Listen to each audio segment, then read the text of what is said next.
Hello everyone, welcome to this special episode of the Wrestling Matters podcast. My name is Anthony Walker. You should know that by now. I know I haven't done that much podcasts, but you should know who I am by now. And it's a very special podcast today, ladies and gentlemen, because I've got a guest on the show. That's right, the very first guest of the Wrestling Matters podcast show. He is the host of the Sunday Segue wrestling podcast. That's right, it is Mr. Kinny Killa. What's up, bro?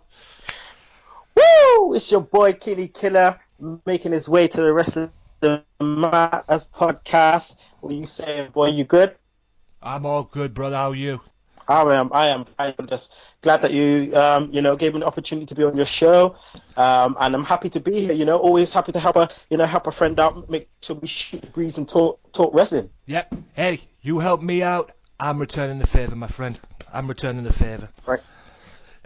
Thank you very much. We'll get to Raw, we'll get to the Money in the Bank in a little bit as well. I just want to make a quick promotion. EPW Wrestling, guys. At EPW Wrestling on Twitter. At EPW Wrestling 1 on Twitter. EPWWrestling.co.uk and EPW American Wrestling on Facebook as well. Check them out. They've got big shows coming up. They've got one in London, August 29th. Croydon, I believe that is, as well. And also one in Bellingham on the 25th of this month, July. So make sure you check out more information on that. Go to the following sites that I've just mentioned as well. Make sure you check that out. EPW, European Pro Wrestling, my hometown promotion.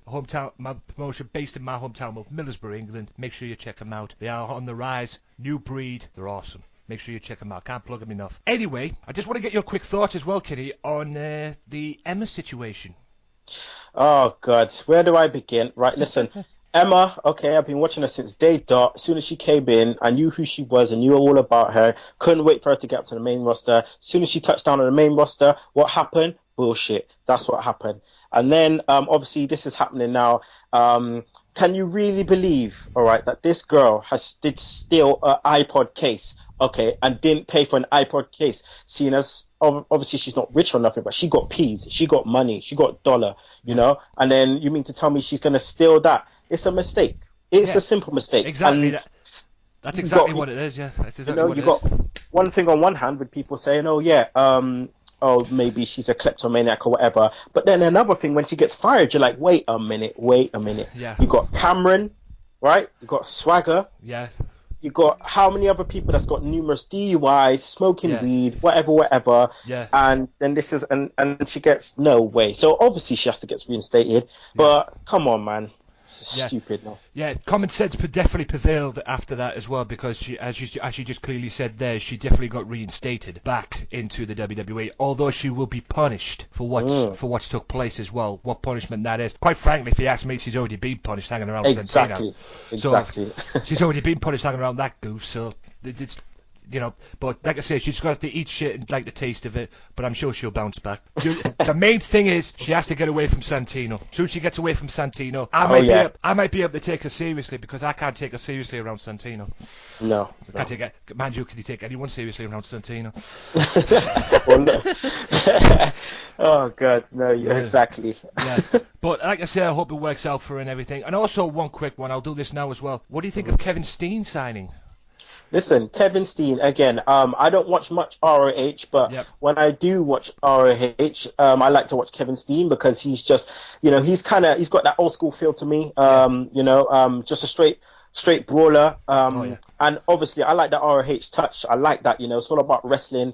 Yeah, they don't really sell their moves, but at the same time, I like the product and stuff. So Kevin Steen, he can be a major player, and what WWE needs right now, because he's a name, okay, and he's got pedigree, and you can throw him straight in there, and he can do whatever he's doing. But at the same time, only difference is obviously he has to learn how to wrestle the WWE way. He won't be in NXT too long. So I'm all for it, mate. He'll be good and ready to go. He'll be good as a heel.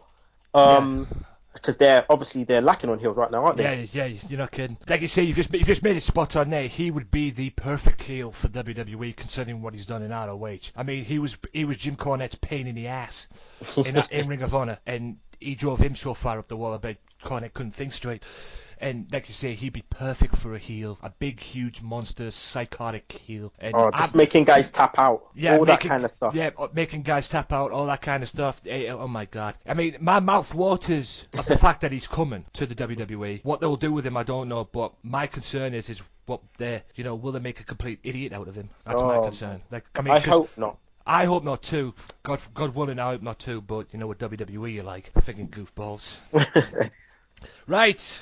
With that being said, ladies and gentlemen, we will talk. It's time for Money in the Bank. The Money in the Bank pay-per-view this past week. We'll get to the pre-show later on in Raw because Bo Dallas comes up on Raw, and he mainly talks about the pre-show anyway. But we'll get to that later on. We'll start off the pay-per-view with a great tag team match to kick off the pay-per-view, quite frankly. The Usos versus the Wyatt family, Eric Rowan and Luke Harper. And quite frankly, I didn't realize they had their own music. That was a bit of a shock to me. I thought they would come out to Bray Wyatt's music, but it seems that WWE have given the tag team their own music. I like it. Yeah. No, they gave it to them last week on Raw with the whole world in his hands thing. But then on the pay-per-view, they actually had the little girl, I think, singing. They got the whole words in his hands, and then it came out to something different again last week. So I was like, "Whoa, okay, I like it." I like the theme, the theme song. I like it because it allows Bray to keep that theme song for himself. Exactly. And it keeps the tag team. It gives them like a fresh dimension of their own with separate that theme identity. Song. Fresh identity. Yeah, that's the one. I'll ask this now, and I'll probably ask this later. I'll probably ask something about the Wyatts later on, but what's next for the Usos? What direction could you see them going as tag team champions? Well, the Usos, they are, they have paid their dues as far as I'm concerned. They have been in there, but when they came in, they were with Tamina, they had no identity, they had nothing. Then they gave them the entrance, they gave them the bit of pyro, they used their heritage, they used the fact that they're twins, and they're getting promo time, and they have paid their dues in the ring with performances. And as far as I'm concerned, they deserve to be champs. I think it's they need to hold it for a bit longer, maybe, because just to solidify them even more as a mainstay tag team. And then when they do drop the straps, again, it obviously solidifies someone else, which they'll probably will drop the straps to. Rowan Harper, but just make this feud go on longer, and then maybe the next feud for them would be with the Ascension. I can't. You just said everything there, basically. I mean, and the key word out of what you've just said there, Kenny, is they deserve to be tag team champions. There's no denying that. My opinion, they should have had it a long time ago, but before they won the belts. But as long as WWE's put the belts on them. Who's to complain anyway? They're a great tag team and they deserve to be tag team champions. Probably the most deserving tag team champions in WWE's history, in my opinion. Or if not one, at least one of them at least. Yeah. Right, we'll move on, and we'll move on to by the way, more on Wyatt later on. More on the Wyatt family later on. We'll move on to Ambrose's promo. Now, all Ambrose talks about is what he's going to do to Seth Rollins. Is he going to rearrange his face or take the briefcase? And he just has to do both. Basically, he just wants a piece of Rollins. Now, my thing is this. Word has it on the internet that this match has already been booked for Battleground. Seth Rollins, Dean Ambrose. What's your take on that? Well, yeah, too right. WWE, we'll probably get more into this a bit later, but for me, I might as well say it now, WWE are in a unique position right now where they can make a massive feud, a biggest feud since Triple H and Austin, since Rock and Austin, where they can have a series of matches and people get bored of it as long as they know what they're doing in between. Now, with this, with obviously the unique situation with the split of Shield, this is the only one out of obviously all three of them. Them two are the only one that can carry on that storyline of the breakup. Yeah. Okay, and let Reigns focus on something else. So the Battleground, that's fine, but they should keep it going past that. Yeah, I totally agree with you. I could see this being one of the biggest feuds of the year. To be honest with you, and I love me some Dean Ambrose. Don't get me wrong. I love Seth Rollins too. I love me some Seth Rollins too. But how can you not like Dean Ambrose? He's just a fucking lunatic. He's a crazy man. He's a crazy motherfucker. I love him. But like you say, hit the nail on the head. This could go into a big feud. I hope I pray that WWE don't not drop the ball with this one. I could see these two fighting in Hell in a Cell. Oh, see, this is what I'm talking about. They make sure that they put this stuff right in between. It's the in between bits which is important to keep us interested. Obviously, you'll go on to talking. I'll just stop now. We'll talk about the rest of it later, and I'll carry on talking about the rest later. Yeah. It's one thing. I mean, the next match is the Divas title at Money in the Bank, which was Naomi from the Funkadactyls and Paige. I have to say, Paige, Naomi gave her a fight. Oh man, for me, she did actually very well. I tell you what, this match was wicked. I love this match because it had an NXT throwback about this. Okay. Yes. It was just fast paced. Okay, there was spots where it was a bit slow, but at the same time they put the moves together. I like the beginning when they rolled out of the ring, still in the in the lockup. Naomi doing new stuff, Paige showing her aggressive side. Naomi, it was just nice, and this is what has been happening. This is with Paige being moved up. It's brought a more aggressive side to the Divas division, and I've seen every single one of them Divas be a bit more aggressive when Paige is in the ring with them, which is she wouldn't want it any other way. Yeah. I mean, I like Paige. Don't get me wrong. I'll get more on Paige later, but there was a good Divas title match after, and I actually wasn't expecting that. I mean, comparing what Paige has been through thanks to WWE and everything, and the direction of her title reign, I actually didn't think it was going to be. I actually thought it was going to be a cakewalk for Paige, but it wasn't, and I was pleasantly surprised about that. Again, more on the Funkadactyls later on, though. And I just want to send a congratulations out to Renee Young, because not only has she been, she has been now promoted to Superstars announce team. She's also now took over Josh Matthews' role on the pre-show shows, as well as the host of the pre-show. So, congratulations. And can you see her on Raw, Kinny? Can you see her? Oh, hell yeah. Listen, me and Shugs, right? We used to listen to Aftermath, okay? The score, Aftermath on the podcast with Ardo Okawa and Jimmy Corderas. That was one of our first podcasts we ever listened to together. Yeah. And we knew Renee Young from Aftermath TV. From then, we knew she was going to be big. From then, we loved her. When we heard the news, that was it. We were just like, we know she's going to be amazing. And to be honest, I think she can do it. She can do it in the long run. And I think this and NXT is her trial. Yeah. NXT was definitely a trial, and obviously it worked for her because now she's been promoted. Whether she'll still do NXT, I don't know. Hopefully she will, because you have to keep the great commentators on that show. Seriously, with especially when you got William Regal on there. Oh yeah. But yeah, congratulations to Renee, and I hope it works out for you, and hopefully you'll get to Raw or SmackDown as well, because boy oh boy do them two need changes in commentary. Friggin' Jerry Lawler, I'm seriously done with Jerry Lawler, and don't even get me started. Yeah, I was even done with JBL a long time ago. They should have kept him gone. Right, we'll move on. And who is the wise guy in WWE, in the booking committee or the pay-per-view matchmaker, that decided to give Adam Rose a pay-per-view time? Well, the thing is, he's a new guy, so they have to. They have to. In some way or form, they have to. And I had no care for this match, so this was my bathroom break. I just can't take Adam Rose seriously. I mean, don't get me wrong, I love to party. He's a party guy. I probably wouldn't hang around with his crew, though. But he likes to have a party. I get that. But it's his in-ring style that I don't get. The way he wrestles in the ring. I don't get it.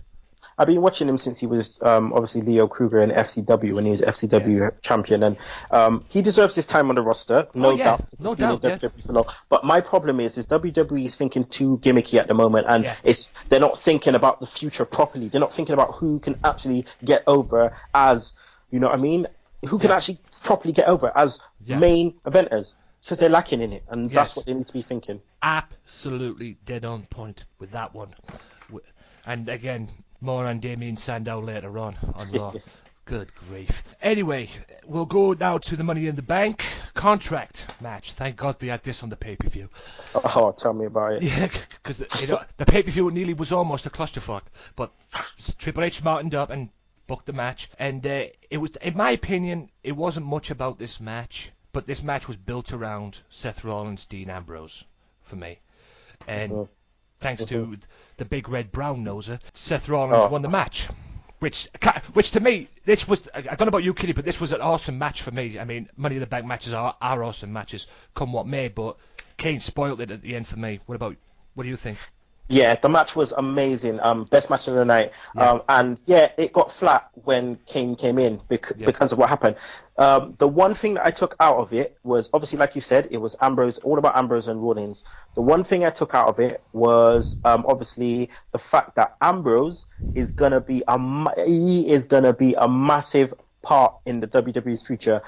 When he climbed that ladder, the pop he got, I did not expect, and I like that. I really, really like that. Seth Rollins, I love Seth Rollins. I've always have since he was Tyler Black. I've always rated him, and I think again he's in a unique position now where he can be pushed to the top as well. Yeah. So they did themselves wonders on that match, man, and they carried that match really well. Yeah, both of them could be world champions. That's the reason why I love about them. They are pushing these two to the moon, especially Seth Rollins. I didn't have a problem with Seth Rollins winning Money in the Bank. No way, no. I just had a problem with the way he did it with Kane. He didn't need Kane that much. But, hey, Seth Rollins, and we already talked about what hopefully will take place with Rollins and Ambrose earlier on. Yeah. But, like I say, Seth Rollins, future world champion. I like the sound of that. And also, by the way, fuck you, Jack Swagger, as well. Okay, fuck you, Jack Swagger. You injured Wade Barrett. Again, Wade Barrett is out. Everyone, man. Yeah, Wade Barrett is out. But we'll get to that bit of news later on, but I just want to say that fuck you, Jack Swagger, twat. Anyway, Randy Orton promo. Randy Orton coming out and saying that what he's going to do, that he doesn't need anybody's help, that he wants to be the world champion one more time in the face of the company and whatnot. What direction do you see Randy Orton going to? We already know what's going to take place at Battleground, but what direction do you see him going into possibly SummerSlam? Well, Roman Reigns against Orton. That's what I'm going to say now, because obviously they need to build up Reigns, and Reigns needs to take people's numbers. He needs to take people's numbers that are credible, and Orton is one of them. Orton's in a place right now where he's stagnant, so nothing will happen to him if he loses or wins, so it doesn't really matter. It doesn't really matter. He will still be over. Yeah, he will still be in the same place. You're right. They need to put Roman Reigns over. And since you brought that up, I'll mention that now. That was scheduled. That was another match that was scheduled. That got word on the internet that was scheduled for Battleground. But courtesy of what happened on Raw, they seem to have gone a different direction. Yeah.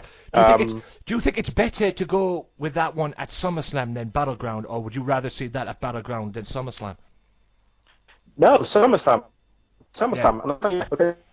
Yeah, I would stretch this out. They're very thin right now on the roster, and they need to stretch it out. Yeah, I would probably say SummerSlam would be a better alternative option for that as well. But it'll be a great match nonetheless, and I can't wait. Roman Reigns deserves his push. Right, moving on. Oh boy, this match is basically dragged me to boredom. Nothing against these two teams, but this match wasn't even promoted and they put it on the pay-per-view. Axel versus Goldust and Stardust. Oh dear boy. Now don't get me wrong, I love this. Like I said, I mentioned on your show, I absolutely love Stardust. I think it's WWE gold to me. And I heard on the internet, read through the internet on the dirt sheets and that, there's an option with where this direction is going with Goldust and Stardust, Cody Rhodes. If this gets over, which it seems to have got over, it's no foregone conclusion. I mean, how could you not like this gimmick? They will get a tag title shot at SummerSlam. And if it didn't get over, we would have saw Cody Rhodes versus Goldust at SummerSlam, which quite frankly would have been so retarded, because that should have been at WrestleMania.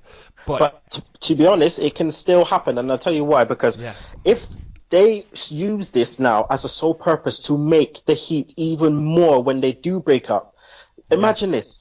Stardust is mega. He's up there. He's over. Everyone loves him. And then he switches on Goldust.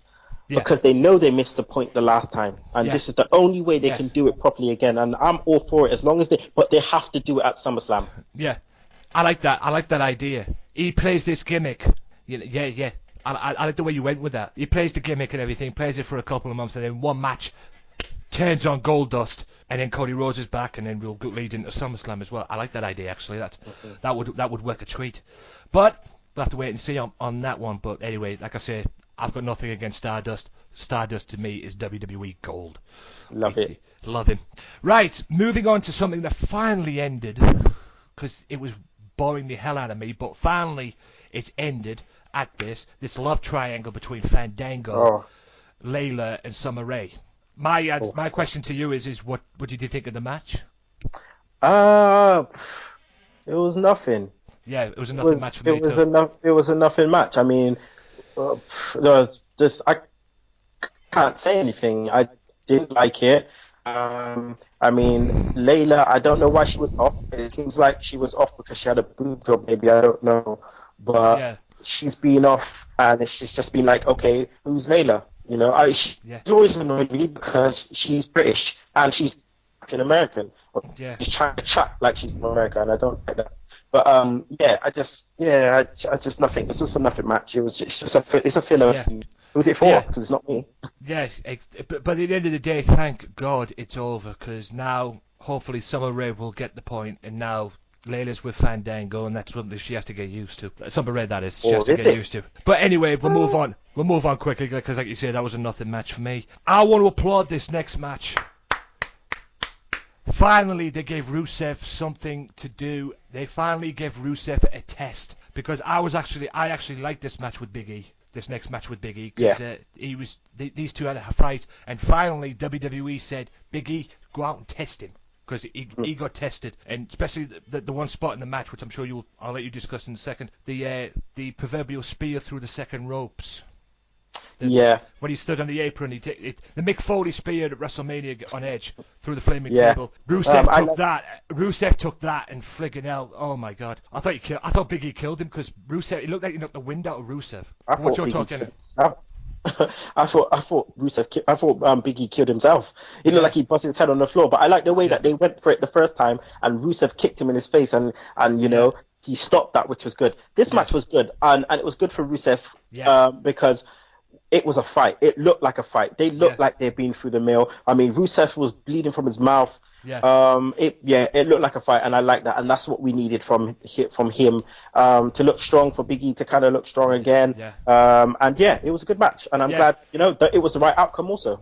Yeah, right. Definitely right outcome. Yeah, definitely right outcome. But that's what I was saying all the time. All Rusev needed was just a test. You know, there's so much limit that you can give to one person, like for people to job out to. But you've got it. There comes a point where you have to test him and make him prove to himself that he belongs on a Raw or a SmackDown on the main shows. And he definitely got that. And up until that point, the only person that was getting over was his manager. But now it seems that he's getting over, and hopefully long may it continue, because this guy could be a monster. He could be a huge monster. I just hope they don't do what they did with Tenzai. That's all I hope for. But I think it's gone. I think it's gone. We're gone past that now. I think he can't. He can't be a Tensai now. Just keep him away from Cena. That's all I'm saying. Just keep him away. Keep him away from the Superman of the WWE. Now we move on to Stephanie and the Bella's segment at the pay-per-view. Now this was just basically Brie Bella invited. Now Vicky Bella invited Brie back, and Stephanie didn't like it, and yada yada yada yada yada, and she got punished for it on Raw, which we'll talk about later. Can you see Brie Bella coming back and a possible Stephanie McMahon Brie Bella match? This is what I'm hearing. I'm hearing on the dirt sheets that they're looking potential match between Steph and Brie, which would be great. Because anytime Steph's in a match, it breeds attitude error, and that's what they kind of are going for, and that's what they should do. It would be a semi kind of marquee match, because Steph's an authority, because she's a female, she's not a wrestler. Let her fight.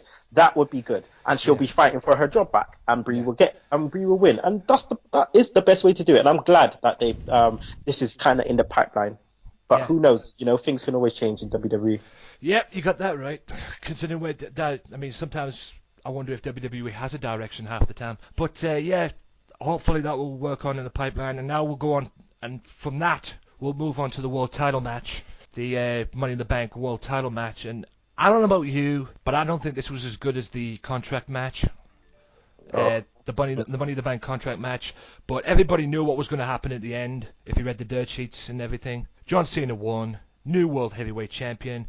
And I've only got one thing to say about this that sums this up and sums up the reason why John Cena is World Champion. John Cena, Brock Lesnar, SummerSlam. Yeah, you're right there. What was your take on the match? I thought the match was horrible. I didn't like it. It was slow. It missed that Rawlins, Kofi kind of high flyer kind of guy to do all the spots, because all the spots were kind of like, they weren't jumping spots. They were like, oh yeah, I'll push him off the ladder, kind of thing. I like the balancing act on the ladder. That was kind of cool. Yeah. But apart from that, I didn't really like it. It was too clean. It was, it just wasn't for me. And even though I don't like John Cena, the wrestler, I just, obviously it was the best thing to do. It was the best thing to do. Yeah, it was. Too soon for Reigns. Don't want it yet. Not for him. Yeah. I don't want it for Cesaro yet either. It was either best to go to either him or Orton, and to be honest, he's best for Cena, so they can set Brock. Yeah, there's a possible Brock Lesnar versus Roman Reigns in the pipeline for WrestleMania as well. With Brock being the world champion, and he's been through all this, like he's the monster, he's the world champion, he's beating the Undertaker at WrestleMania, he's got all this momentum on him, and then he can go to WrestleMania, be a champion, have Roman Reigns win the World Rumble like he should have done this year, and then have him be the number one contender, and then Brock could put Roman Reigns over at WrestleMania, and Roman Reigns could be the champion. Yeah, does that sound good? Because that sounds exactly how I would have put it. Yeah, I got that from Aaron Rift at NoDQ.com, NoDQ.com for all your information and all that. Make sure you check that site out as well. Make sure you check out NoDQCAW as well, the YouTube page. Aaron's awesome. I mean, and I saw that on his show as well, which he does as well, which is the Q&A show that he does, and he brought up that, and that was just a spot on idea to do, to be honest, in my opinion. And hopefully hopefully Roman Reigns will get what he deserves, because he damn sure deserves it, no doubt. But it's just like I say, it's just like you say, it's just too soon for him. Mm-hmm. Give it to John Cena, let him have the match with Brock Lesnar, and then take it from there. Brock will be at SummerSlam, from what it's being told. Anyway, by the way, before we move on to Monday Night Raw, by the way, what do you rate that pay-per-view, by the way? I really liked it. I did. I really liked it. So I would probably give it a 7.5. Bordering on an 8. I really liked it. I thought it was really good, so I would definitely give it like a 7.5. Yeah, I'll give it a 7.5 too. Totally agree with you, spot on. It was a pretty good pay-per-view all around. And like I said, before we get to Raw, question from Tim Vicious on Twitter as well. How many WCW superstars, were both World Heavyweight Champion in WWE and World Champion in WCW? Can you name them? Yeah. So World Heavyweight Champion and WWE Champion. So does that include WWF Champions as well? I would say so, yeah. Yeah. Okay. Well, Kevin Nash. What's it called? Yeah, Kevin Nash. So are we talking they have held the World Heavyweight title whilst in WWE? Yeah. It just says here how many WCW superstars were both World Heavyweight Champion in WWE and World Champion in WCW, WCW World Champion. Okay. World Heavyweight Champion in WCW and World Heavyweight Champion in WWE. Okay. Let's think. Who's got Booker T is one. That's one. You've got one. There's a possible 4 according to the answers here that I've got. There's a possible 4, and you've got 1, so there's 3 left. Okay. Well, Booker T is definitely one. Yeah.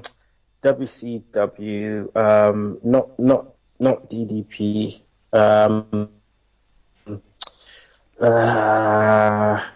Who else? I'm just thinking about. Because I know the Goldberg one. 2. Goldberg, you mentioned it. Not Hogan, because he won the WWE title, not the World Heavyweight title. Yeah. So Goldberg. Then there's Benoit. Technically. Yeah, technically, considering what the WCW did to him, idiots. Not Jericho. No. Not Eddie. There's one more, isn't there? Is there one more? There's one more. You're so close. You're so close. More. Not Sid. No. Not Hogan. I'll give you a little bit of a hint. You're on the right lines when you say Sid. No hint. No hint. Yeah. You're on the right lines. World heavyweight title. Let's think now. Who else is left? Because we're thinking world heavyweight title in WWE, so we're thinking from 2002, and it's not Scott Steiner. No. From 2002, it's Shawn Michaels. No, he wasn't in WCW. Oh wow. All right, yeah. Just give me a hint then. Because I don't want to waste the time on your show. No worries. He beat Brock Lesnar for the WWE title at Survivor Series. Oh, Big Show. Yeah. Yeah, Big Show. No one he hasn't been around, you know what I'm saying? Yeah, no, you were on the right lines. You got the other three right. You were spot on the other three. But yeah, it was Big Show because he was known as the Giant. And the thing is, the Big Show, like when he had the World Heavyweight title, it was for like 2 seconds. Yeah. So that's a trick question right there. Yeah, it is. I like that. Yeah, shout out to Tim Vicious on that one. Yeah. Well, great question. Anyway, moving on, we'll move on to Raw. And John Cena comes out. Well, the Authority come out first to kick off. And I don't know about you, Kitty, but I saw this as a suck-up mood to John Cena, to be honest with you. Because John Cena comes out with it, and they announce the cover of 2K14, WWE 2K14, which is John Cena. What's your take on this? Because in my opinion, I just think it was these two sucking up to John Cena, to be honest. Yeah, in terms of storyline, yeah, that's what it was. I mean, to have him on the 2K15, it was obviously to try and get him on their side, to try and comply with the Authority, but obviously, to no avail. Yeah, and they booked a match which summed as my point earlier on. We talk about Roman Reigns and Randy Orton. They booked John Cena in a match, a fatal four-way match at Battleground, with John Cena defending against Roman Reigns, Kane, and Randy Orton. So, and they also tried to make him see if he wants to do it the easy way or the hard way. And trust me, since day one, John Cena's done it the hard way, so that was probably the easiest question he's ever answered. Yeah. And then as John Cena was going back up the ramp, Seth Rollins comes out at the side of him with the Money in the Bank briefcase in his hand. John Cena there with the belt around his neck, and he looks to his side and sees Seth Rollins walking past him with the Money in the Bank briefcase. Now, was that mind games from Rollins? Or was that intimidation from Rollins? Or was that Rollins just letting Cena... Was that Rollins' way of letting Cena know that, hey, I've got the briefcase here, brother? Mm-hmm. That was on the basis of Triple H basically saying, "Oh, don't worry, there's always a plan B," and that's when Rollins came out, which was perfect timing in terms of what Triple H was saying. Yeah. So it worked quite well in terms of storyline purposes, and the timing was great when Rollins come out compared to what Triple H said. So man, that was definitely the best move for them to do. That was the best move. That kind of reminded me of when Rock was the champion back in I believe it was 2002. Mm-hmm. When he was going into SummerSlam to face Brock Lesnar. Yeah. And he faced it, and he had a match on Raw. I believe it was against Eddie Guerrero, if I remember correctly. He walked up the ramp. He was either doing a promo or he had a match. I think he did a promo with Eddie, and then he walked up the ramp, and then Brock Lesnar was supposed to wrestle Tommy Dreamer that night in a Singapore Cane match. As Rock was walking up the ramp, Brock came out and just completely blanked Rock and just walked past the Rock, and all you saw was Paul Heyman laughing. Yeah, as to say you ain't shit. You ain't shit. I don't need to worry about you. That's kind of what that was about, except it was done in a different way. Yeah. So that was, like you said, beautifully set up, and which leads me to, speaking of Seth Rollins, which leads me onto his match with Rob Van Dam as well. Now, I don't know about you, but Seth Rollins could have a match with anybody, and it'll look good. Yeah. Rob Van Dam could still go. I don't care what anyone says. I don't care how old he is. He could still go. My question to you is, though, before you give me your opinion, as you give me your opinion on the match, my question to you is, do you see any future for Rob Van Dam, or do you see him now as the guy they bring in to get the young guys over? Best thing for him to do is to put the young guys over. Recently, he turned up on NXT, put over Adrian Neville. That's what Rob Van Dam is made to do. I saw That is why he's got a temporary. That's why he has a 90-day contract every time. I haven't liked RVD since he's come back because it's just like, well, he's just kind of phoning it in a bit. I think, and he can still go, but I just think he has no chemistry really with any of the others he's wrestling with. You can't see any fluidity within whoever he's facing. So it bugs me a bit, but he still can go. He still kicks people in the face. Yeah. But howdy. Yeah, but no, the match was okay. And obviously it was set up for Rollins. I've seen it one too many times now. I think that's the fourth match they've had in 3 weeks. I mean, like you say, there's one thing that Rob Van Dam has lost, and I agree with you on that. He can still go, but he has lost that fluidity that he used to have. A bit of that fluidity as well, which is probably showing in his age as well, because he's no pushover. He's an experienced wrestler. Yeah. And he should be coming back now. And I saw that with Adrian Neville as well on Rob Van Dam, which I thought was awesome.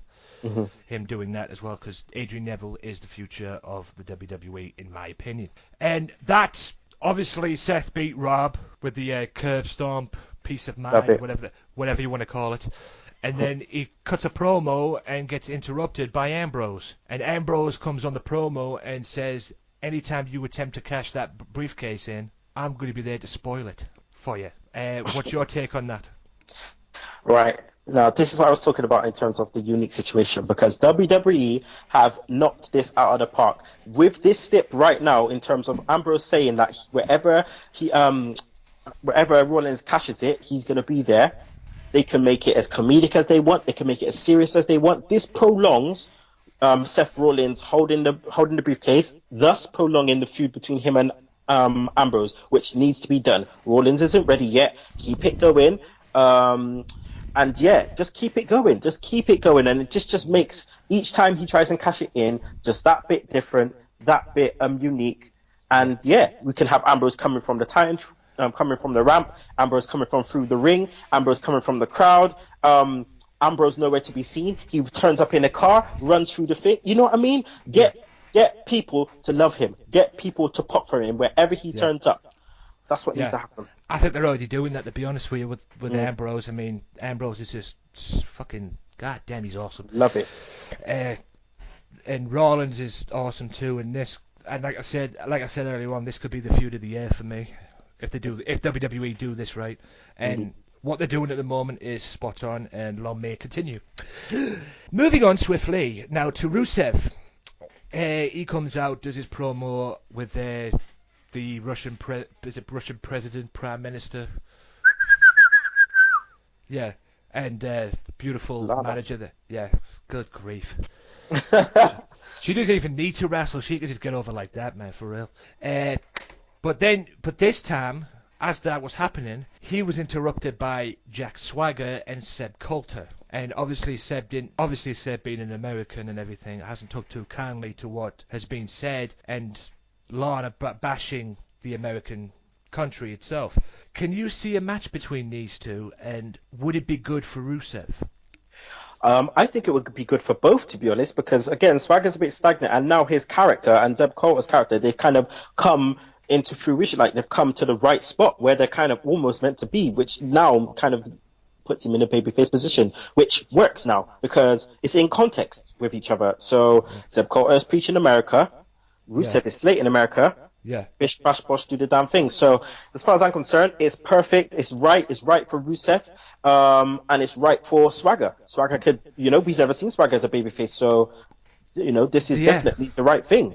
Just to test the waters and see what happens. And I mean, Swagger, I've always rated him as a wrestler, athletic, everything. Always rated him. So this would be good to actually fight with Rusev, who also has a Muay Thai wrestling kind of background. So. Yeah. I've like you say, I've never doubted Jack Swagger's ability. It's just, I don't think he's, I mean, mind you, it's going back to his DUI bullshit that he was involved with. That's why he's probably in the position that he is now. But I think this will do these two the world of good, especially Jack Swagger, if this match does take place. And hopefully it'll be at the pay-per-view, but I highly doubt that. But hey, this is WWE we're talking about. So anything can happen in the booking. Now we move on to a six-man tag, which is basically a carbon copy of what happened on SmackDown, or previous weeks. Sheamus, US Champion, and the Usos versus the tag champs, versus the Wyatt family, Bray and Eric and Luke Harper. Now, for me, I mentioned this on your show, Bray Wyatt and Sheamus could have one hell of a feud, preferably over the US title, since it's not quite time for Bray to be the world champion yet. I think he's got a long way to go in that respect. You never know. I would probably say by the end of the year it'll be his time for a push for the world title. But do you think these two could have a great feud over the US title? And do you think, if so, do you think that could bring prestige and credibility back to that United States Championship belt? To be honest, I would like to see a feud between them because I think Bray Wyatt's already past that. He's past the US. He doesn't really need it. And to be honest, he's got better, bigger and better people to have feuds with to then solidify him.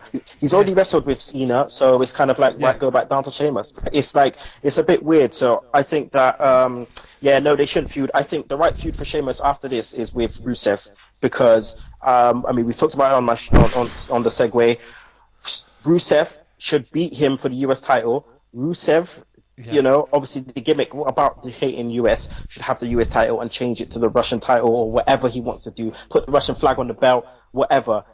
Give him a new title belt, I don't care, whatever. But just keep some interest going with this guy. And I think that could be a good way to do it. So, I think after that, Sheamus could turn heel. Sheamus needs to turn heel ASAP.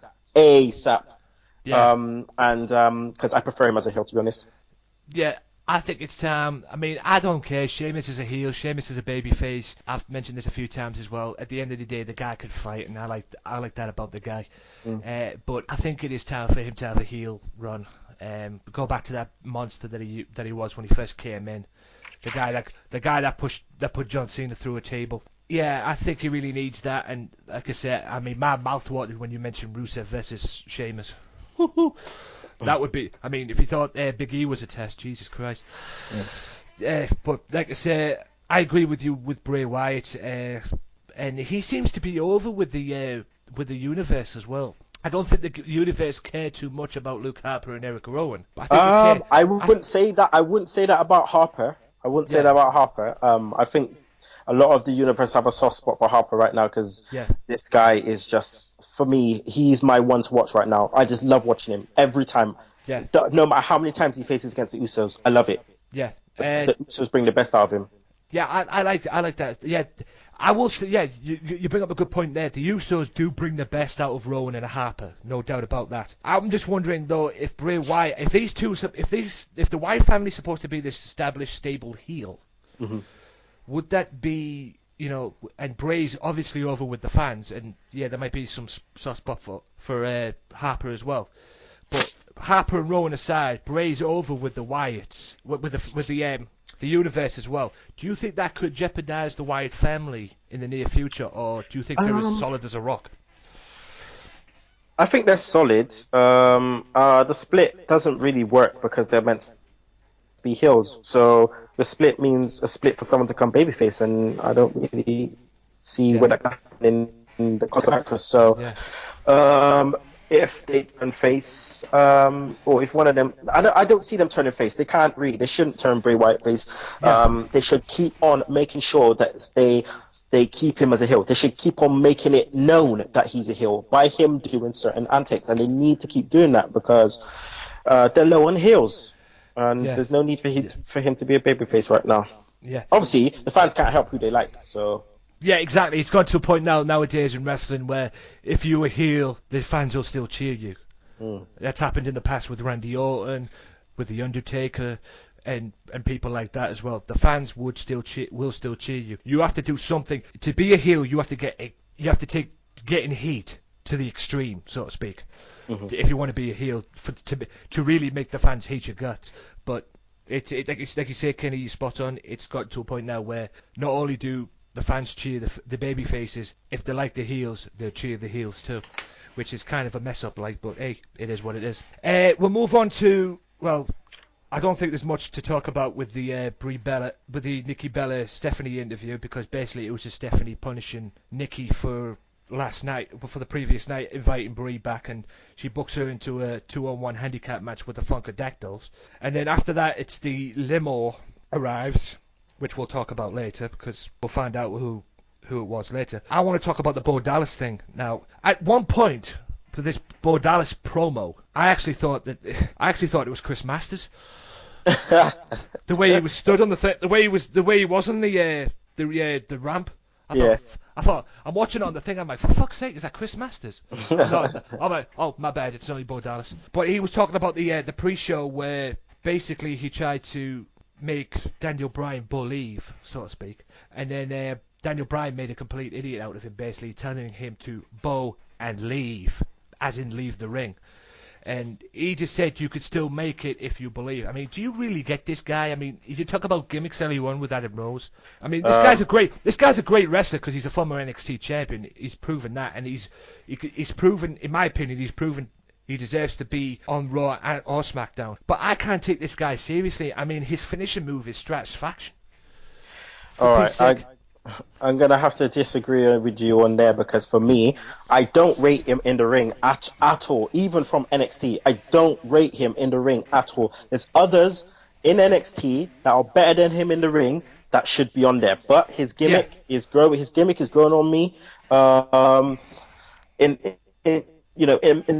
spits and spats. But for me, the only way he's gonna be able to get me is by his performances in the ring. For me he's shit. For me he's a shit wrestler. Yeah. I don't like what he brings. I really don't. It is boring watching him wrestle because I just don't like it. His style of wrestling and everything. It's just not. Obviously, not everyone is a catch kind of wrestler, but at the same time, I don't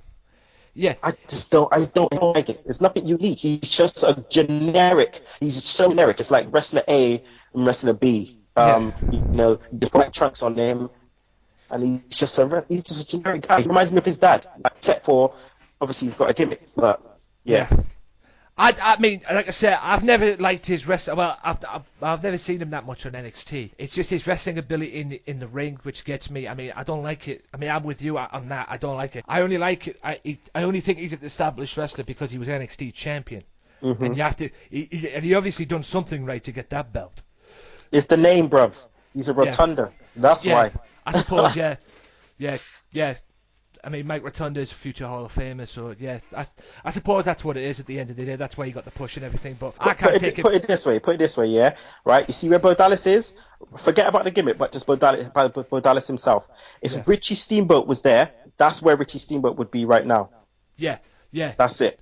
But yeah, you're 100% correct. You're 100% correct. Yeah. So yeah. I agree. Yeah, you're 100% correct. Yeah, they would have killed Steamboat.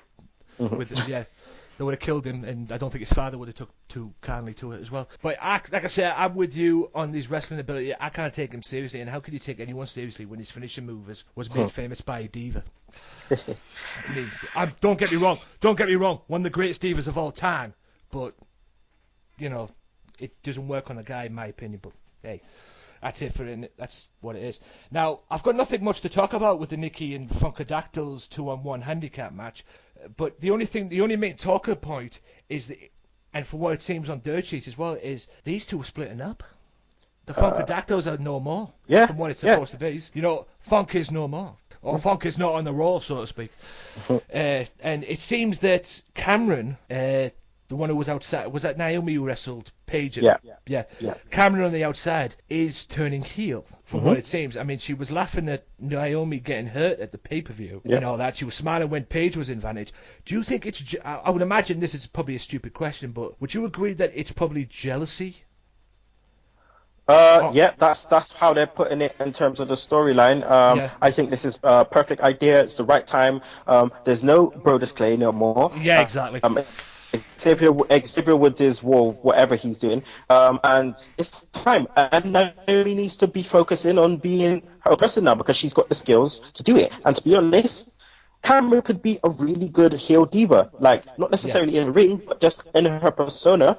That's what we need. We need girls being horrible to make heels, and she makes a good horrible girl. So she could maybe have her own, wrestler or manage someone, or whatever. But I think that's what she should do.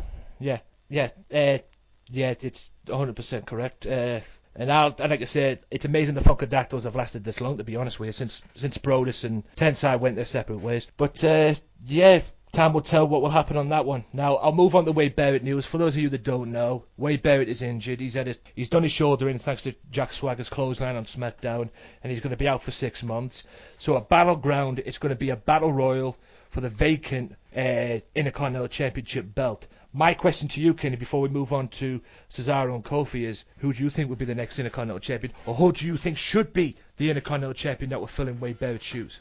I'm not sure. I mean, they're going to go with someone that's being pushed, so they're probably going to go with Cesaro. I don't reckon he needs it necessarily, but if he did have it, he'll make it prestigious. But I think it's time to put it on a face, I suppose. For when Barrett comes back, he takes back the strap. So I really don't know. I really don't know. It's a tricky one for that. I have my theory on who it should be, but I'll get to that later on. We'll move on to Cesaro and Kofi. Now, this match was ruined for me. Right? This match was ruined for me because, Jesus Christ, the finish took place in the app. Oh my God. That's fucked up. This motherfucker Kevin Dunn, right? I keep cussing him on my show on the Segue. This dude needs to stop doing this shit. Do you really think people's gonna get the app just because a match finished like how it did? No, people's gonna be fucking vexed. It's free TV and we're missing the end of a match. People are getting vexed with this. I'm getting pissed off. What the hell is Kevin Dunn doing? He does this every time. Some dumbness, stupid. But I think the fact that this happened, I think this happened purely based on making sure they clarified that Cesaro is a heel, and that was what it was for. Yep, sure was. And fucking Jesus Christ, Kevin, Jesus, fuck's sake. I mean, what are we, mind readers? How are we supposed to know the friggin' match is going to finish in the app? For God's sakes, or during the break? For God's sakes, man. And that was probably the bullshit of the night for me. Anyway, we'll move on, and I'm not going to talk about Santino's party. The party that he had, that promo party. I'm not even going to go there. I'll say it best when I say nothing at all. And Vince McMahon, what is the heck problem with Damien Sandow? And I can't believe he wasn't on the list of the future endeavors this past, about a couple of weeks ago. Oh, no. No, they wouldn't put him on the future endeavors, not yet. No, I think he does offer something to WWE, which is why he's still there. But I suppose I don't like what he's doing, but I suppose he's getting on TV, and that's what he cares about. They give him shit, and he'll make shit into gold. That's what he's trying to do. So I don't really like what he's doing, but neither do I. Since 3MB's demise, he's become the new comedy guy, so to speak. He's become the new comedy guy. That's what we'll say on that one. Now, the limo revealed as Miz has returned. But he wasn't alone, because Mr. Podcast returned as well. Talk is Jericho host Chris Jericho returns. Podcast has arrived. Yes, and quite frankly, I am glad he's back. But them two had a bit of a banter, and Miz run his mouth off as usual, and Jericho didn't have to say anything but just shut him up with a code breaker, laid him out on the floor. Jericho was about to speak, and then the Wyatts show up and put a beat down on Jericho. Now, do you see a match, quickly, since we're a little short on time, quickly, do you see a match between Bray Wyatt and Chris Jericho? Oh yeah, definite. I think Chris Jericho could come back. Obviously, he's got everything in his hands that he wants, so he decided that he wanted to come back to obviously put a young guy over and work with a young guy. He chose Bray Wyatt, excited about it, and that's what's going to happen. Whether it's at Battleground or SummerSlam, I'm not sure, but it's definitely happening. I think it should maybe happen at SummerSlam and use this time to build. Right, we'll move on quickly, and we'll go to my pick for the Battle Royal for the Intercontinental Championship, Dolph Ziggler. Ooh. And he goes one-on-one with Fandango, and nothing much in this match. This was just a put together match. But Summer Rae came out and kissed Dolph Ziggler right in front of Fandango. There's all this rumors about Dolph having Ric Flair as manager. But can you see Summer Rae being Dolph's new valet, so to speak? No, I hope not. Just get Dolph away from them. Get Dolph Yeah, away from all of them. I agree. What's happening is Ric Flair's asked to work with Ziggler. WWE time and time again are telling him no. That is a match made in heaven. Ziggler with Flair as his manager, gold would be freaking amazing. Yeah. Apparently they took he took some conditional tests as well, Rick, this past week to see if he was clear enough to do it and clear enough to come back to WWE full time. And they did the test considering what happened to Jerry Lawler with his heart attack. Mm-hmm. So hopefully if WWE is smart enough, they can get that going because, as you say, perfect match for Dolph, and especially for Dolph Ziggler, because boy does he need something like that. Now, I'm not going to talk about Stardusts and Axel because I think we've already discussed that earlier on during the pay-per-view. Now, I'm going to introduce a pipe bomb. In anybody else's hands, this is a microphone. In my hands, it's a pipe bomb. Now we're back. I'm going to hand this over to Kinny. Take it away, bro, because I know you've got something to say. I've said my piece. Paige, I've always said my piece. I said it in previous episodes, but you know what? The platform's yours, Kinny, because I know you've got something to say about this, bro, so take it away. What is this shit? What is this shit? Paige and AJ, right? This is completely character confusion. Complete character confusion. What do you want to do? What they don't know what they want to do with Paige, right? So they decided to AJ's back, and then it's like the roles reversed. Fair enough. AJ was a heel, and now she's technically a face. No one doesn't know. What the fuck is your plans with Paige? No one doesn't know. I want to know. I think Paige could work as a really good heel, but they fucked it from the beginning. And as far as I'm concerned, I don't know what they could do to bring this back. Hopefully, Paige be a crazy ass heel. But apart from that, they fucked it from the beginning. She should have been in as an anti-diva and done, and that's it. Yeah. And you know what? You've just answered my other question because I was going to ask you, can you see a possible heel turn for Paige, considering the way she looked on there Monday night as well during the match? Because when they were all cheering for AJ, because she had that look on her face, was like, what the fuck? Yeah. You know, so you basically just answered my question there. And I said what I had to say on the podcast. She was the belt holder for AJ Lee's return. So when AJ Lee comes back, she gets the belt back, AJ Lee, that is. And going back to what Top Rope Elbow said, Steve Dawson on Twitter, he didn't think that this was a joke title run. Quite frankly, Steve, I agree to you to a point, but the 3 losses that she had, mate, and this is not a knock, the 3 losses that she had, my friend, all 3 of them were build-ups for pay-per-view matches, to put her on pay-per-view. They wanted to give like something, like a direction for the pay-per-view matches. Give you one example, Alicia Fox. They had Alicia Fox beat fucking Paige in in fucking England, in her home country. They brought the Divas title home. They brought the Divas champion back home, Paige, and we'll just throw you in the mix with Alicia Fox, and we'll have you lose to Alicia Fox. That's not good for her. And you just said what you've just said there, Kenny, and I agree with you 100%. But that was the biggest total bullshit out of this whole title reign. Her losing in her home country, which is fucking retarded. And like you say, she was a good Divas champion, but WWE made her look like a complete idiot, in my opinion, and in your opinion as well, Kenny, as you just mentioned. But it's like I say, I feel sorry for Paige. Hopefully she can bounce back. And as far as the Divas division is concerned, I mean, the Divas division is a joke in my opinion. And as far as the Divas division, I've got nothing against AJ Lee winning the belt, but we're back to square one again, aren't we, in the Divas division? Yeah. So we'll move on to the main event. And I've got nothing really much to talk about in this main event other than the end. Yeah. Kane they're all attacking John Cena. Kane tombstoning John Cena, obviously laying him out. Triple H comes into the ring, checks on John Cena, see if he's okay. And the doctors come in, obviously checking on that he hasn't broke his neck or anything. And then the next minute you see Triple H waving towards the entrance ramp. Out comes Seth Rollins, looking to cash in with a referee, looking to cash in Money in the Bank. Gives the Money in the Bank to the referee, briefcase to the referee. Referee's supposed to cash it in. He was hesitant on doing it. They're just about to cash it in. Out comes Dean Ambrose out of nowhere, and then all hell breaks loose. What's your take on the main event? Main event was shit, but the ending set up stuff really well. It set up more stuff with Ambrose and Rollins, and it set up stuff with Triple H and Reigns by the standoff at the end. So they got what they wanted out of it, I suppose. But the match itself was shit.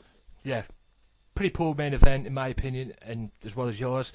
Yeah, I thought they could have had a better main event with it, and I don't think the tag team match would I mean, all right, the tag team match would have worked because at the end of the day, it's their fatal four-way. It's a fatal four-way opponent and everything, but I think they could have went a different route with it, to be honest with you. But hey, it is what it was. But the ending saved the main event, so to speak, with what happened with Ambrose and Rollins, and that's it. Again, what you gave 7.5 for the pay-per-view. Mm-hmm. What's your rating for the Monday Night Raw show? I thought Raw was really, really good, and that's an 8 for me. 8, okay. 7.5 for Money in the Bank. For me because I. Yeah, okay. 7.5. Yep, 7.5 for Money in the Bank. 8 for the Raw show. Can I ask what made you give it an 8? Was there any particular moment on the area on Raw that made you give it an 8? Yeah, I think the returns were so out of the blue, which was great. I didn't see that coming at all. I love that. The opening match, the match with Usos and Bray and stuff, that was great. Loved that. What else?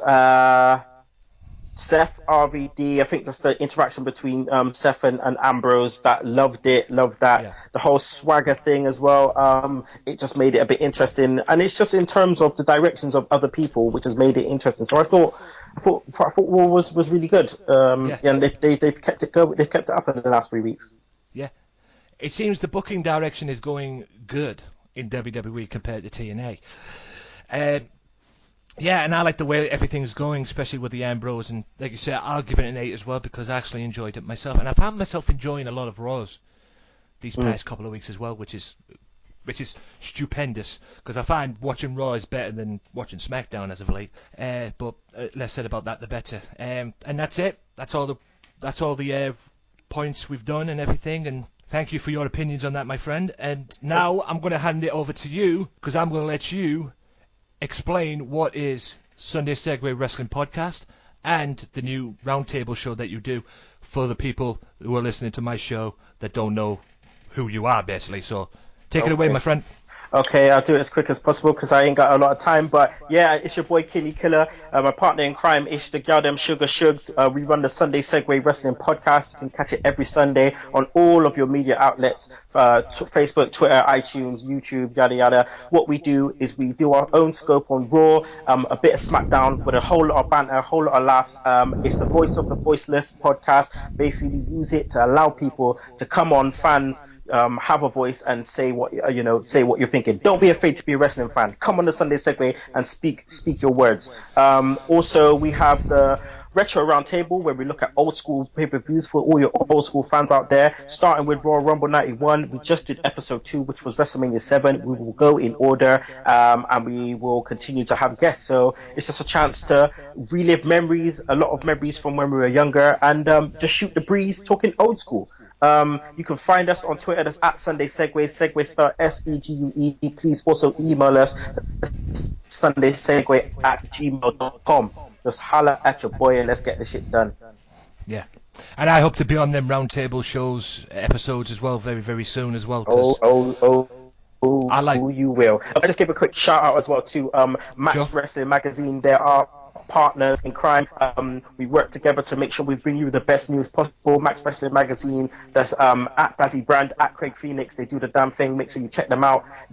This month's issue is with an interview we did with Brian Kendrick. Next month's issue is our interview with former WWE superstar Tyler Rex. So make sure you check that out, people.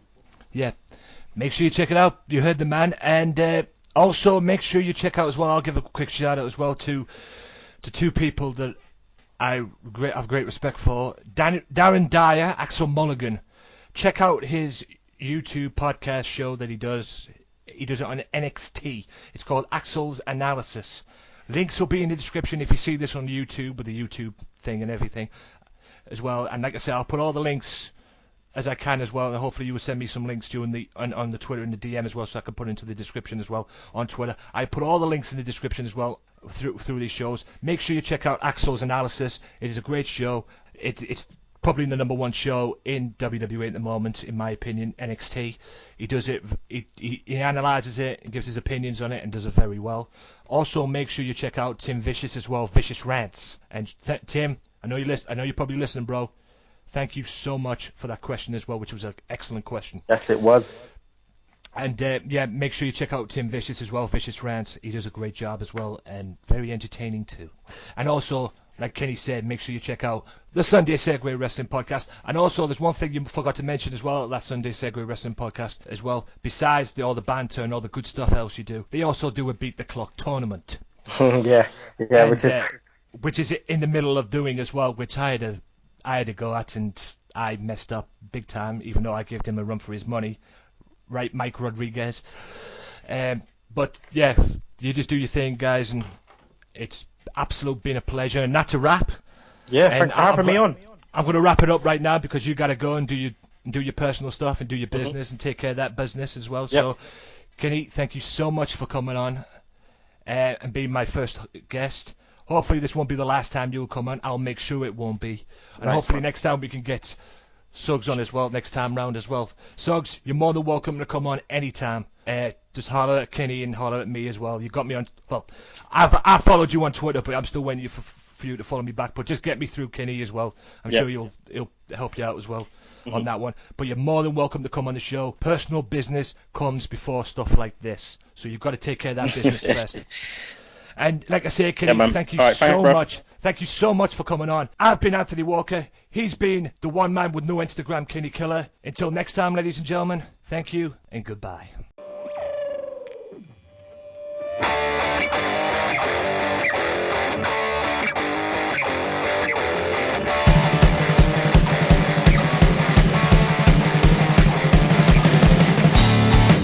What is up, ladies and gentlemen? My name is Anthony Walker, the host of the Wrestling Matters podcast, and you can now check out the Wrestling Matters podcast on youtube.com/AJW Wrestling Matters. You can now go to Podomatic.com, iTunes, and now also you can go to a new one. That's right, a new site, Stitcher Radio. That's right, we're on Stitcher Radio right now. I'm on Stitcher Radio right now, and you could be too. Get yourself on there, download their app, the Stitcher Radio app, or the Stitcher app, whatever it is. Make sure you download their app, and you can listen to it on your phone anywhere you want, at any time you want, at any place you want. That's the Wrestling Matters podcast now on YouTube, iTunes, Podomatic, and Stitcher Radio. Wrestling Matters, wrestling fans.